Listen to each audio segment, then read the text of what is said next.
திருவண்ணாமலையில் இன்று அதிகாலை சுமார் 3 மணி அளவில் அவினாசி மேம்பாலத்தில் கேஸ் டேங்கர், அதாவது கொச்சியிலிருந்து எல்பிஜி கேஸ் ஏற்றி வந்த டேங்கர் லாரியானது கவிழ்ந்து விபத்துக்குள்ளானது.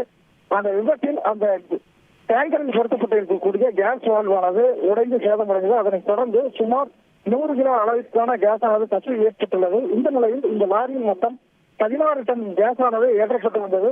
இருந்தபோதும் இந்த விபத்திற்குள்ளானது எனக்கு உடனடியாக பாதுகாப்பு ஏற்பாடுகள் தீவிரப்படுத்தப்பட்டு அந்த பகுதியை சுற்றிலும் 1/2 கிலோமீட்டர் சுற்று அளவிற்கு பாதுகாப்பு வழக்குகள் கொண்டு வரப்பட்டு மின்சாரம் நிறுத்தம் செய்யப்பட்டது. கண்டும் தேவையற்ற எந்தவித போக்குவரத்திற்கும் அனுமதி அளிக்கப்படவில்லை.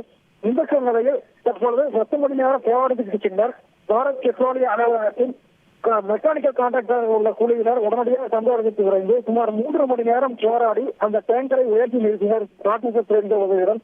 அதனைத் தொடர்ந்து அந்த டேங்கரானது மாற்று லாரியில் பொருத்தப்பட்டு தற்போது கோவை கணபதி பகுதியில் உள்ள இந்தியன் ஆயில் பெட்ரோல் நிறுவனத்திற்கு பாதுகாப்பாக, அதாவது காவல்துறை வாகனங்கள், தீயணைப்புத்துறை வாகனங்கள், ஆம்புலன்ஸ்கள் மற்றும் அனைத்து பாதுகாப்பு வாகனங்களுடன் பத்திரமாக கொண்டு செல்லப்படக்கூடிய காட்சிகளைத்தான் நாம் பார்த்து வருகிறோம். அங்கு கொண்டு செல்லப்பட்ட பின்னர் அந்த வாகனத்தில் இருந்து டேங்கர் முழுவதுமாக அப்புறப்படுத்தப்பட்டு அந்த டேங்கர் இருக்கக்கூடிய கேஸானது உடனடியாக வெளியேற்றப்பட உள்ளது. அதாவது நவீன இயந்திரத்தின் உதவியுடன் அந்த டேங்கரில் இருந்து மற்றொரு டேங்கருக்கு மாற்றம் செய்யப்பட்டு அதன் பின்னர் இந்த டேங்கர் பயனற்றதாக ஆகிவிடும் என்று அதிகாரிகள் பேசினர். இந்த போதும் பாதுகாப்பு காரணங்களுக்காக தற்பொழுது அந்த வாகனங்கள் கொண்டு செல்லப்பட்டு வருகிறது பின்புறத்திலேயே.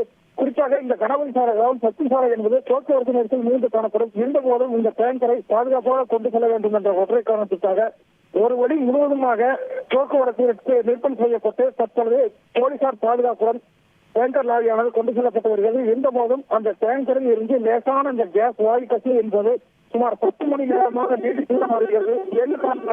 முழுவதுமான அந்த கேஸ் கசிவை அடைக்க இயலாது. அந்த காரணத்தினால் லேசான வாயு கசிவு என்பது தொடர்ந்து இருந்து கொண்டேதான் இருக்கின்றது. ஒரு பதற்றமான சூழலுக்கு மத்தியில் தான் தற்போது இந்த பயணத்தில் தொடங்கி கணபதி பகுதியில் தற்போது அடைந்துள்ளது. இன்னும் சற்று நிமிடத்தில் கணபதி பகுதியில் உள்ள பெட்ரோலிய ஆயில் நிறுவனத்திற்கு அந்த டேங்கரானது உள்ளே செல்ல அனுமதிக்கப்படுவது. அதனைத் தொடர்ந்துதான் அதிகாரிகள் அந்த டேங்கிலிருந்து வாயுவை எவ்வாறு வெளியேற்றலாம், மாற்று வாகனத்தில் ஏற்றுவது என்பது குறித்தெல்லாம் முடிவெடுக்க உள்ளனர். தற்பொழுது இந்த டேங்கர் லாரியானது பாதுகாப்புக்கு மத்தியில் சாலையில் பயணித்துக் கொண்டிருக்கின்றது.